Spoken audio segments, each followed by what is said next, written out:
مباركا فيه. أشهد أن لا إله إلا الله وحده لا شريك له وأشهد أن محمدا عبده ورسوله الكريم. اللهم صل وسلم على نبينا محمد وعلى آله وأصحابه أجمعين. أما بعد، رب اشرح لي صدري ويسر لي أمري واحلل عقدة من لساني يفقهوا قولي.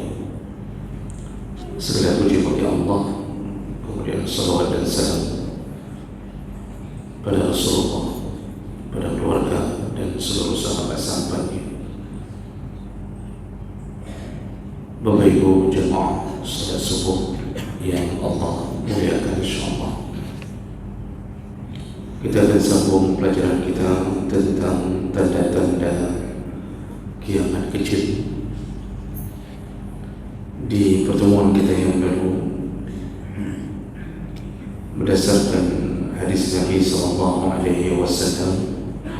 Nabi mengabarkan bahawa di antara tanda akan segera datangnya hari kiamat, yaitu ketika munculnya sebuah fenomena umat Islam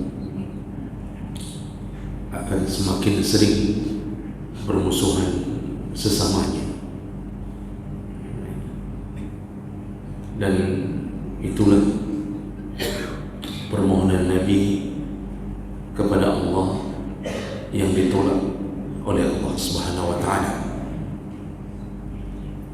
Jadi Nabi pernah meminta 3 perkara kepada Allah dengan salat yang panjang. Lalu Nabi berdoa.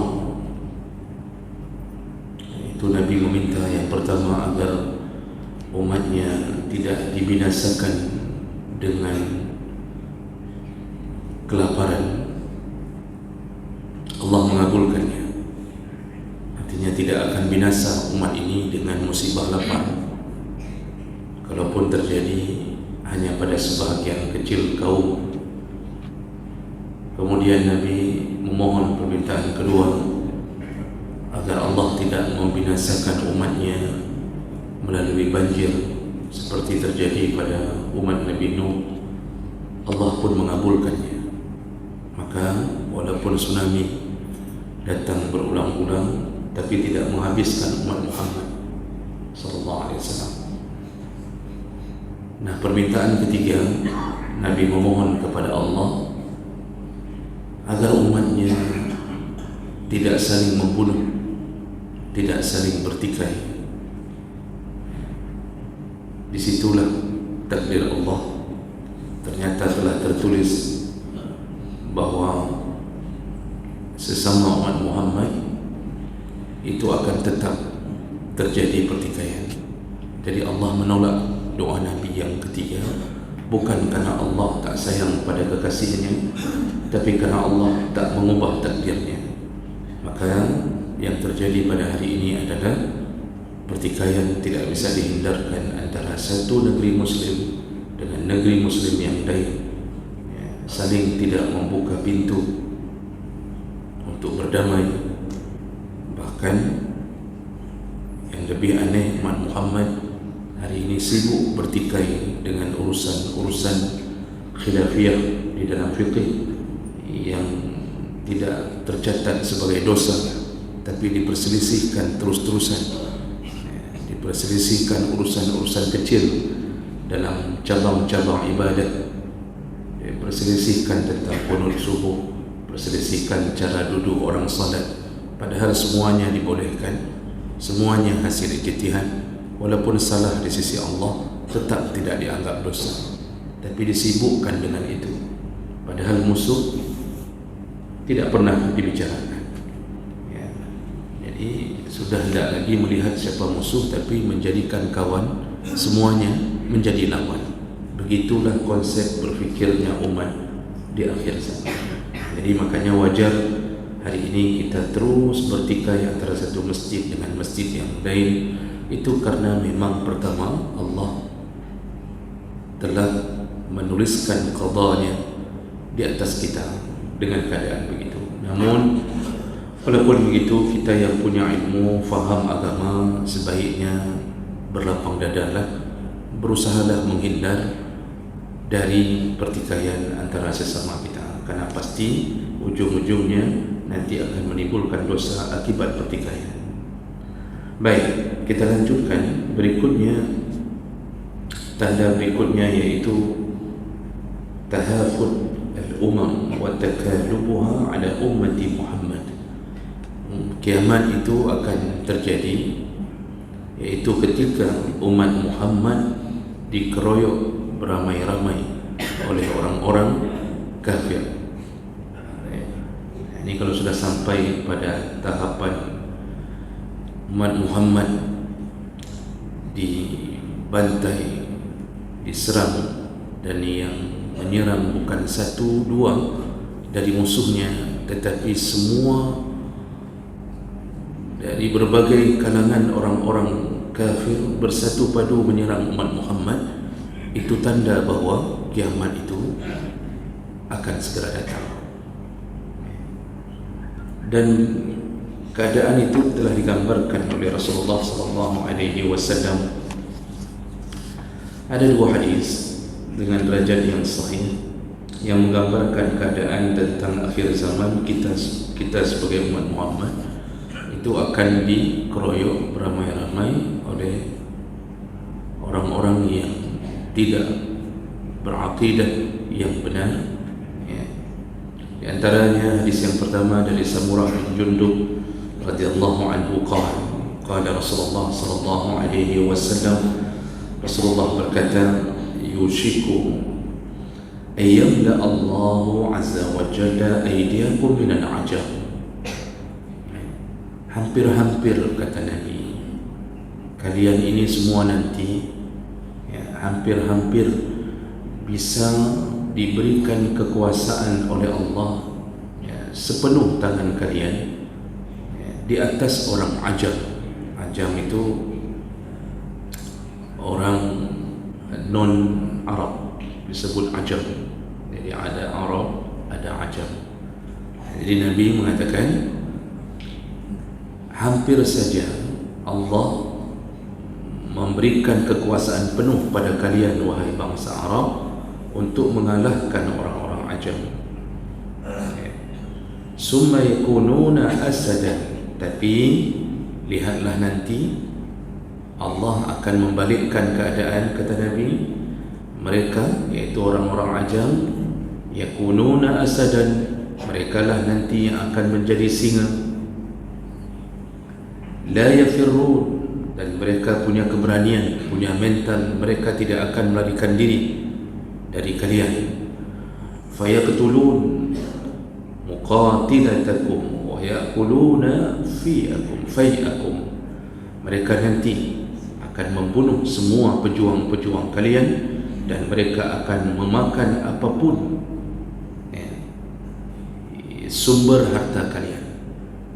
Nah, ini hadis riwayat Ahmad, Imam Tabrani dengan derajat yang sahih.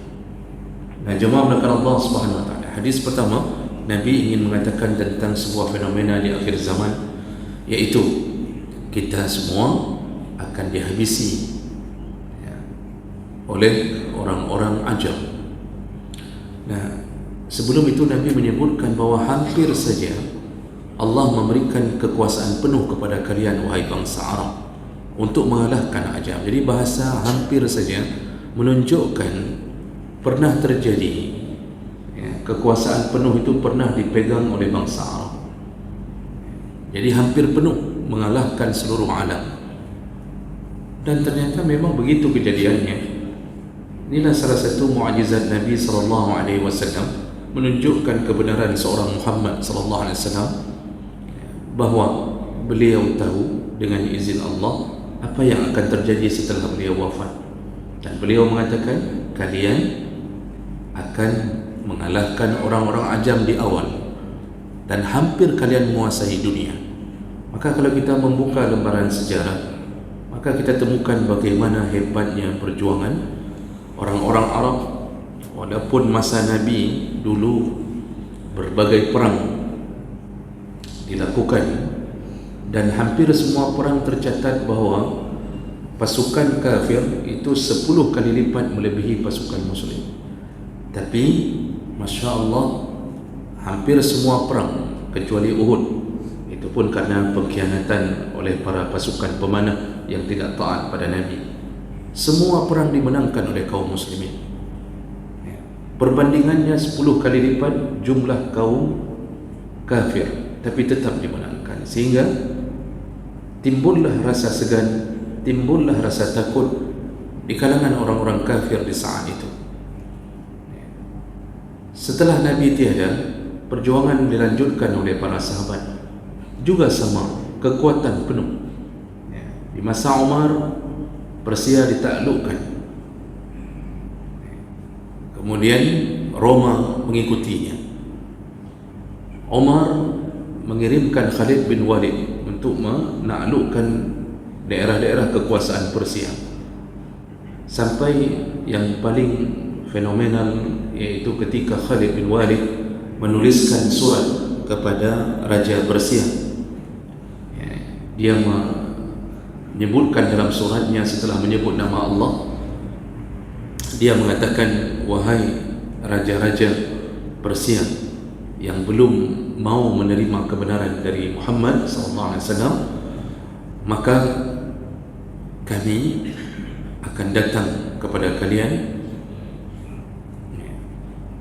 dan kami akan memaafkan apabila kalian membayar jizyah, kalian membayar upeti, membayar pajak, untuk menunjukkan tanda kalian taat, kalian tunduk kepada kami.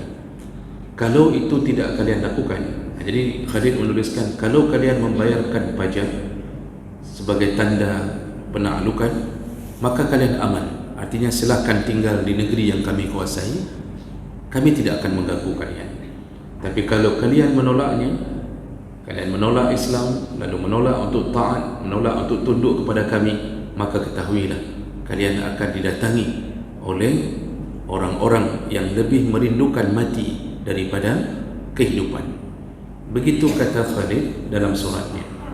Begitu hebatnya setiap kalimat, sampai menutup kalimat itu, menutup surat itu dengan mengatakan, kami akan datang dan kami adalah kaum yang lebih merindukan mati daripada hidup. Setiap surat menggentarkan jiwa. Itu semua raja-raja Parsi yang sekarang telah berganti menjadi Iran, itu semuanya merasa kalau pasukan muslim datang, berhati-hatilah, karena mereka tak kenal rasa takut, bahkan merindukan supaya menjadi syahid.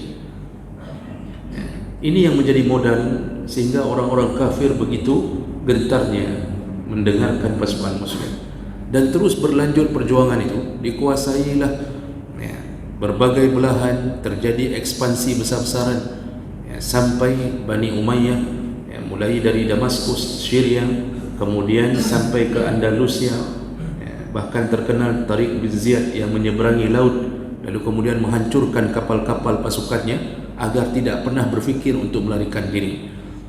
Dilanjutkan oleh Bani Abbasiyah yang menguasai hampir 1/4 dunia, lalu kemudian bersambung dengan kehebatan Turki Utsmani, setengah dunia dikuasai oleh Turki Utsmani. Makanya belahan-belahan Rusia itu semuanya, hampir semuanya Islam, itu akibat perjuangan dari bangsa Turki Utsmani. Nah, jemaah berkat Allah, makanya Nabi mengatakan, hampir saja Allah memberikan kepada kalian seluruh kekuasaan.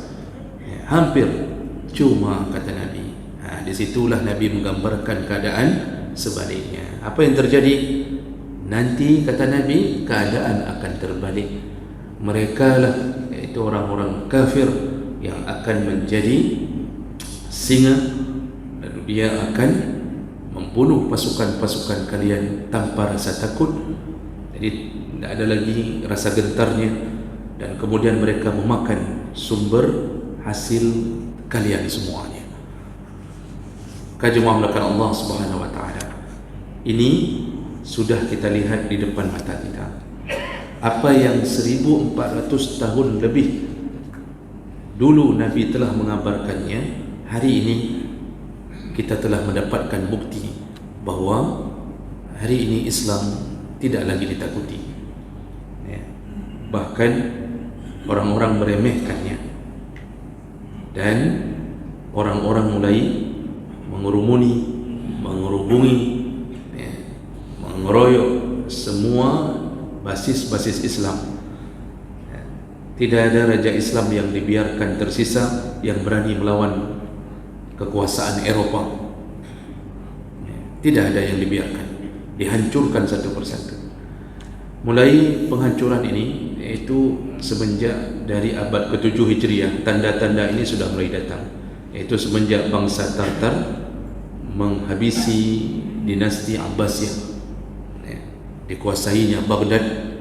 Bahkan Baghdad ketika dihancurkan oleh bangsa Tartar yang dipimpin oleh Genghis Khan pada saat itu, dihabisi semua rakyat di Baghdad sampai banjir darah. Jadi semua jalanan penuh dengan darah.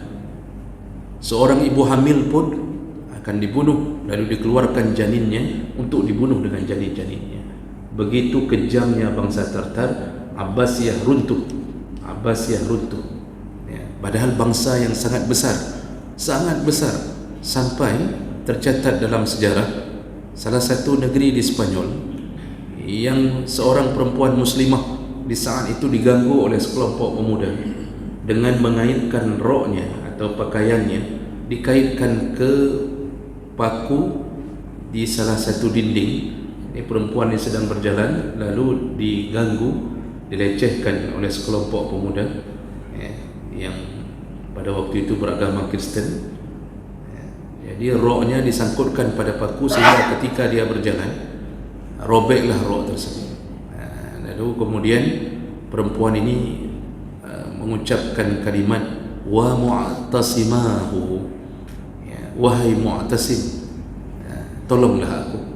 Jadi semuanya mengakui besarnya kerajaan Abbasiyah, sehingga si perempuan itu sampai segera terlontar begitu saja, refleks mengucapkan tolonglah aku wahai raja. Mu'tasim yang waktu itu berkuasa, Mu'tasim billah. Jadi karena waktu itu tidak ada media yang mengabarkan dengan cepat, jadi akhirnya dari mulut ke mulut tersebarlah berita bahawa seorang perempuan muslimah dilecehkan dengan cara begini, dan dia telah memanggil nama rajanya. Dan waktu itu Abbasiyah berkuasa di Baghdad. Akhirnya sampailah ke telinga Mu'tasim. Begitu Mu'tasim mendengarkan ada seorang perempuan dilecehkan, dikirimkanlah 10.000 pasukan perang ke kota tersebut. Lalu kemudian dihancurkanlah kota tersebut. Yang melawan dibunuh dan ditawan. Lalu kemudian setelah ditaklukkan kota tersebut dengan sekali pukul, barulah Mu'tasim berkunjung dan mengatakan, mana perempuan itu? Dipanggillah perempuan itu, lalu dia mengatakan, bukankah Mu'tasim telah datang kepadamu wahai rakyatku? Begitu hebatnya kekuasaan Islam. Satu orang dilecehkan, satu negeri ditaklukkan gara-gara itu. Jadi jemaah melakukan Allah SWT ini terus mengkerucut menjadi sebuah kelemahan, sehingga Rasulullah SAW itu menyebutkan dalam riwayat yang lain bahawa saking parahnya sebelum kiamat keadaan umat Islam.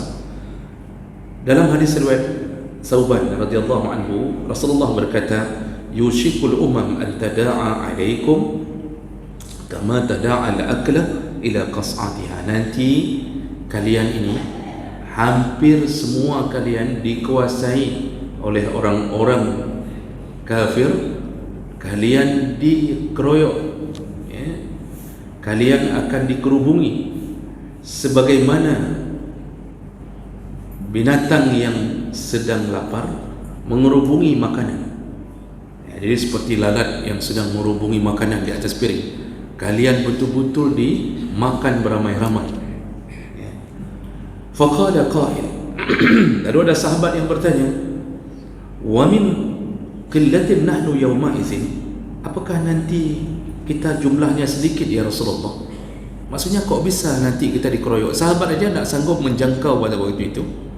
Kok bisa kita dikeroyok? Sedangkan sekarang saja dengan jumlah yang sedikit pun kita mampu mengalahkan kekuatan yang besar. Dan itu telah dibuktikan dalam perang Badar. Makanya sahabat heran ketika Nabi mengatakan, nanti umatku ini dikeroyok beramai-ramai seperti binatang yang sedang lapar memakan satu bangkai. Ini kalau serigala itu kan, satu bangkai itu dimakan, ditarik ke sana, ditarik ke sini. Begitu juga harimau berkumpul di atas satu bangkai, lalat mengerubungi satu makanan. Begitulah keadaan umatku nanti, kata Rasulullah, menjelang kiamat. Makanya timbul pertanyaan, memang nanti apakah jumlah kita sedikit ya Rasulullah sehingga tidak ada daya? Nah, di situ Nabi mengatakan, la bal antum yawma idzin katsir. Bahkan nanti jumlah kalian banyak sekali, kata Rasulullah. Ramai sekali jumlah kalian. Walakinnakum ghusa'un ka ghusa'is sayf. Tapi walaupun banyak, kalian hanya bagaikan buih di tengah lautan. Jumlahnya banyak tetapi diombang-ambing oleh gelombang, tidak berdaya. Kemana gelombang membawa, kesanalah buih akan mengikuti gelombang. Jadi banyak tapi tidak berdaya. Wala yanzi'an Allah fi min suduri aduwikum al-mahabah minkum. Di waktu itu nanti semua musuh-musuh kalian tidak lagi merasa segan terhadap kalian. Tidak ada lagi rasa takut, tidak ada lagi rasa gentar. Wala yakzifan Allah min fi qulubikum al-wahn. Jadi kalian pun akan diberikan Allah penyakit wahan. Lalu para sahabat bertanya, ya Rasulullah, wa mal wahan? Apa itu penyakit wahan ya Rasulullah? Kata Rasulullah, hubbud dunya wa karahiyatul maut. Iaitu kalian nanti akan tertimpa penyakit terlalu cinta dunia, lalu kalian benci dengan kematian. Nah, ini hadis riwayat Abu Dawud ya, dengan derajat yang sahih. Nah, jemaah melakukan Allah SWT. Jadi Rasulullah sudah membuka keadaan ini. Berarti keadaan yang kita dapatkan hari ini, bagaimana ketika bangsa Palestin sedang ditindas oleh satu bangsa kecil, yaitu Israel. Tetapi tidak ada satu negeri Arab pun yang berani bersuara dengan lantang. Jadi cuma kirim makanan, itu pun kirim makanan dari helikopter, turunkan Pak. Tidak ada bangsa Arab, pemimpin Arab yang berani bersuara untuk mencegah dan memerangi Israel. Tidak ada. Kenapa? Semuanya berawal dari dua penyakit, yaitu cinta dunia dan takut kepada kematian. Apa yang jadi alasan? Kenapa Mesir tak berani membuka perbatasan Rafah? Ini Mesir tetangganya Palestin. Hari ini dipimpin oleh As-Sisi. As-Sisi ini yang dulu mengkudeta Presiden Mursi. Dia kudeta, dia ambil kekuasaannya dengan paksa, lalu kemudian dia hari ini menjadi presiden. Dan ini ciri-ciri pengganti generasi Fir'aun berikutnya. Dia tak peduli dengan urusan agama, dan dia tak mau membuka perbatasan Rafah untuk menyelamatkan saudara seimannya agar bisa mengungsi ke tanah Mesir sebentar. Dia tak mau buka, dia biarkan. Kenapa? Dia khawatir kalau dia buka maka akan terjadi konfrontasi dengan Amerika, dan sudah banyak perjanjian yang dilakukan dengan Amerika. Kalau seandainya dia memberikan izin itu, maka dia lebih memikirkan nasib negeri Mesir daripada menyelamatkan saudaranya. Begitulah cinta dunia demi mengharapkan supaya minyaknya tak diganggu, gas buminya tidak diganggu. Dia korbankan ribuan orang saudara seiman, tidak ada makanan, dibantai setiap hari. Israel melakukan tanpa perlawanan. Bayangkan Bapak Ibu, 9 negara Arab mengelilingi Palestin. Malah yang kecil seperti Yaman, negeri miskin, hanya itu pun tidak semua mendukungnya. Itu pun penuh dengan berbagai polemik, karena yang hari ini terus bertahan untuk menyerang kapal-kapal Amerika, menyerang orang-orang yang berani menyerang Palestin dari laut, itu bangsa Houthi. Bangsa Houthi itu terindikasi Syiah. Lalu kemudian kita pun ketika mendengarkan Syiah, lalu kita mulai mengatakan, ya wajarlah, itu drama drama dengan sesama mereka itu drama dengan orang kafir, pura-pura untuk menampakkan mereka. Jadi terus menjadi polemik. Jadi hanya gara-gara mendengarkan nama Syiah yang walaupun kita tahu itu banyak ajaran sesat di dalamnya, lalu kita mulai mengundurkan diri, yang membantu pun kita olok-olok, lalu kemudian kita tidak memberikan apapun. Masya Allah, lemahnya kaum muslimin. Maka Israel tertawa, Israel tersenyum. Tak ada yang bisa membuat mereka harus mundur dari tanah tersebut. Tahun 1975 atau saya lupa tahun yang ininya, detailnya apa, ketika merebut tanah Sinai di semenanjung selatan Mesir, tanah Sinai itu dikuasai oleh Israel. Jadi orang-orang Arab ini bersatu untuk mengambil kembali tanah Sinai tersebut. Jadi di saat itu bersatulah Mesir, Lebanon dan Syria untuk mengambil kembali tanah Sinai. Dan apa yang terjadi jemaah melakukan Allah? 3 negara bersatu hanya untuk melawan negeri kecil Israel, walaupun kita tahu backingnya adalah Amerika.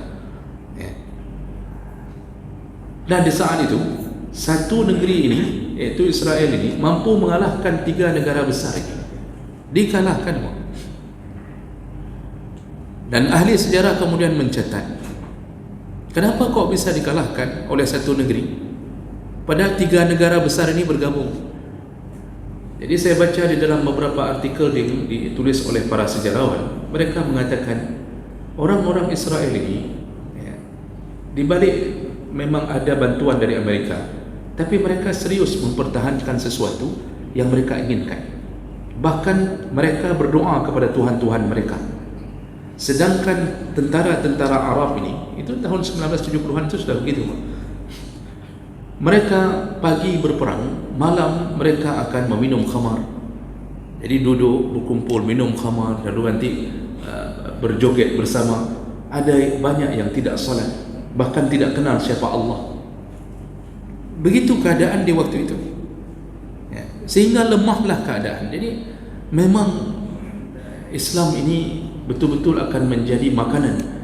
Sumber daya itu diambil oleh orang-orang yang tidak berada di tempat tersebut. Bagaimana orang-orang Perancis mengambil sumber daya dari negeri-negeri jajahannya, Aljazair yang penuh dengan kekayaan alam. Bayangkan jemaah melakukan Allah, negeri Libya yang dikuasai oleh Muammar Gaddafi itu dikuasai oleh Italia puluhan tahun, lalu kemudian diambil hasil alamnya, lalu kemudian bangkitlah Muammar Gaddafi menasionaliskan semua keadaan sehingga sampai dolar tidak mau dipakai. Kalau terjadi jual beli harus pakai dinar Libya. Apa yang terjadi di tangan Muammar Gaddafi? Ini saya lihat dan saya dengar, saya baca, beasiswa untuk seluruh anak negeri bagi yang ingin kuliah itu gratis. Mau kuliah ke luar negeri tinggal tunjuk mana universitas yang dia suka, dibiayai oleh negara setiap orangnya. Listrik tidak bayar 1 rupiah 1 dinar pun, tidak bayar listrik 1 dinar pun. Minyak tidak bayar, gratis. Semua yang mau menikah itu diberikan 1 rumah atau diberikan modal untuk membeli rumah baru, lalu dibiayai hidupnya dalam setahun pertama sambil menunggu mereka mendapatkan pekerjaan. Begitu sejahteranya, begitu hebatnya. Apa kekayaan alamnya? Minyak. Libya itu minyak, dan minyak terbesar di Afrika, di tanah Afrika, Libya. Maka Muammar Gaddafi berhasil mensejahterakan rakyatnya, negeri paling makmur di Afrika. Kemudian difitnahlah oleh Amerika, dihancurkanlah dengan berbagai fitnah bahwa dia penyuka perempuan, hidupnya bergelimang dan segala macam. Dihancurkanlah hidupnya oleh rakyatnya sendiri. Tahun 2011 dibunuh di jalanan oleh rakyatnya sendiri. Setelah belasan tahun berlalu, dari 2011 sampai 2025 hari ini, setelah 14 tahun berlalu, coba wawancara kepada orang-orang Libya, apa yang mereka rasakan hari ini? Penyesalan yang luar biasa. Hancur semua yang mereka rasakan kebahagiaan di masa Muammar Gaddafi. Hancur semuanya. Kenapa? Turun tangannya Eropa untuk menguasai minyak tersebut. Kerana di Muammar Gaddafi tak boleh, minyak tak boleh diambil oleh orang-orang luar, cuma dihancurkan. Nabi telah mengatakan semua sumber daya alam kalian dihabisi oleh mereka. Maka tidak ada negeri Islam, tidak ada negeri Arab hari ini yang tidak dikuasai. Semua dikuasai. Arab Saudi begitu ramahnya dengan Amerika hari ini. Apapun, kemanapun mereka pergi. Indonesia jangan tanya. Pak Donald Trump telah membuat perjanjian dengan Prabowo bahwa setiap barang Amerika yang masuk ke Indonesia tidak ada pajaknya. 0%. 0%. Itu belum lagi bicara tentang Freeport, belum bicara lagi tentang berbagai sumber daya alam. Kita duduk di atas tanah tersebut, di bawah telapak kaki kita gas alam, minyak bumi.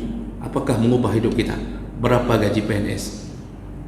5,5 juta Pak. Itu pun untung kena tunjang. Kalau nak kena tunjang Pak, hancur hidup. Berapa gaji P3K? Berebut dalam 1,000 orang untuk melolos satu orang. Masya Allah. Hidup di atas gas, hidup di atas minyak bumi, hidup dalam keadaan begini. Kenapa? Nabi telah mengatakan bahawa kalian dikerumuni, kalian dikeroyok, semua penghasilan kalian akan diambil. Kalau itu sudah terjadi, maka kiamat akan segera datang. Maka jemaah makan Allah, bersiap-siaplah menghadap Allah. Di antara salah satu yang Nabi kabarkan tentang lemahnya kita di akhir zaman. Mudah-mudahan walaupun kita begitu, semoga kita dikumpulkan Allah di dalam surganya. Amin ya rabbal alamin. Subhanakallahumma bihamdik, asyhadu an la ilaha illa anta, astaghfiruka wa atubu ilaik. Wassalamualaikum warahmatullahi wabarakatuh.